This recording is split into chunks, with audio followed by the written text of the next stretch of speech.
அந்த அமெரிக்காலேயே 3 அதிபரை பார்த்தவர் மோடி.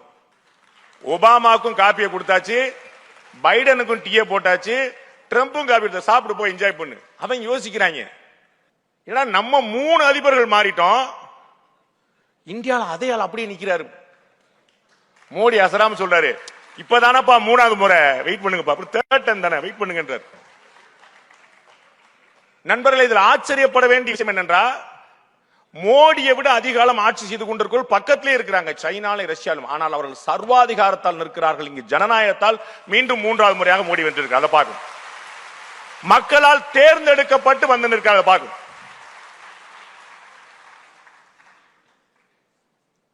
அப்ப இந்த தொலைநோக்கு பார்வை கொண்ட ஒரு தலைவன் கிடைத்தால் இந்தியா கொண்டாடுகிறது.